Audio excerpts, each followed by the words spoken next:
Starting in 490 BC, the all-conquering Persians invaded Greece. At the battles of Marathon and Salamis, the invading forces were defeated, but Persia's influence lingered long after its armies retreated. Persian money, meddling, and diplomacy fomented trouble between the independent Greek city-states. Weakened and divided, Greece dreamed of revenge, a war of reprisal on the eternal Persian foe.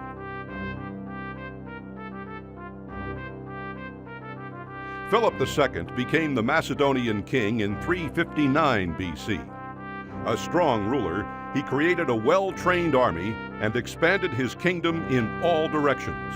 In 338 BC, he defeated the Greek Confederation at Chaeronea and proclaimed himself general-in-chief of the Greeks for the long-sought-after war of revenge against Persia. Assassinated in 336 BC, Philip was succeeded by his 20-year-old son, now Alexander III of Macedonia, soon to be known as Alexander the Great. Acclaimed king, Alexander moved quickly to secure his power, brutally crushing revolts, securing his rear lines, and destroying Thebes, a leading Greek city.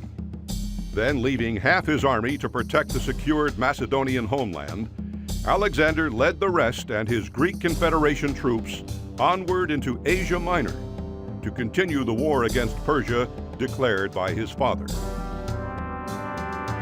Ancient authors asserted that Alexander was like a force of nature.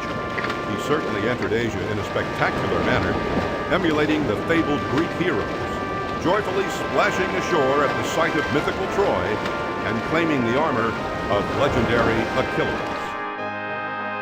By May 334 BC, the local Persian governors assembled a formidable army at the Granicus River, but Alexander swept them aside and pushed into Asia, always taking care to secure the seacoast and major ports along his march.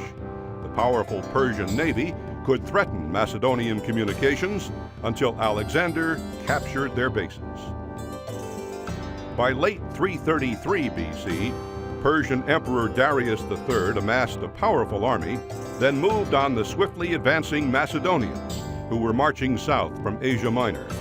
Alexander attacked the Persians at Issus, where, as usual, he personally led his cavalry in repeated fierce charges on the Persians. Alexander closed within a few yards of Darius, who fled in his golden chariot, along with his dispirited Persian host. Following Issus, Alexander continued along the coast, marching to the Phoenician seaport of Tyre, a major Persian navy base.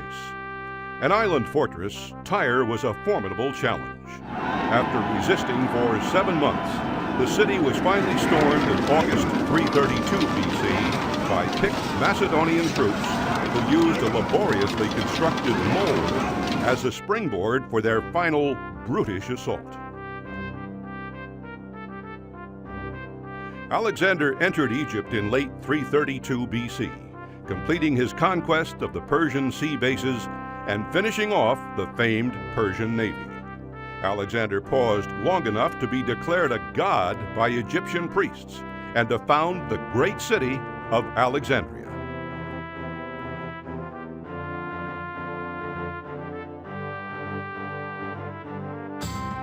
Alexander marched northeast to meet the Persians in Mesopotamia. In October 331 BC, the Macedonians found the huge Persian army awaiting them on the leveled and prepared plain of Gaugamela. Although heavily outnumbered and having his left flank turned, Alexander, as at Issus, once again personally charged directly at Darius.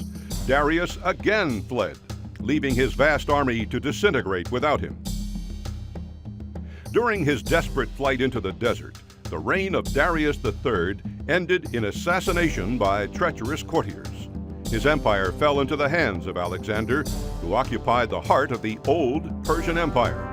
In 330 BC, during a drunken celebration, Alexander destroyed Persepolis, the Persian capital, as revenge for the burning of Athens 150 years before.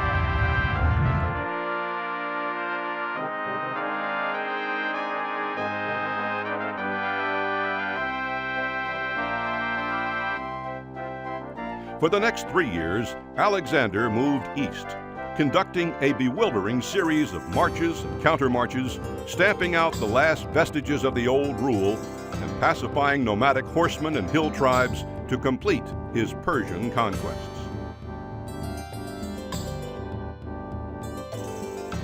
Alexander then led his army into semi-legendary lands and then, in late 327 BC, marched beyond Greek maps into uncharted India. In May 326 BC, he defeated the Indians in a brutal battle at the Hydaspes River.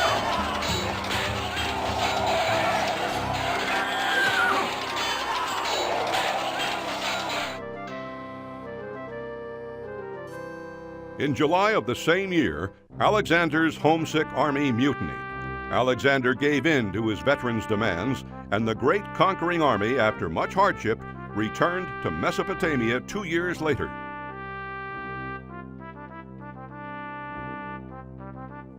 On his return, to promote civic unity among the many peoples he ruled, Alexander held a grand wedding between 10,000 of his soldiers and their Asian brides. In 323 BC, Alexander began organizing a new army and plotting further conquests. Shortly after, he died of fever in Babylon. He was aged of only 33 years.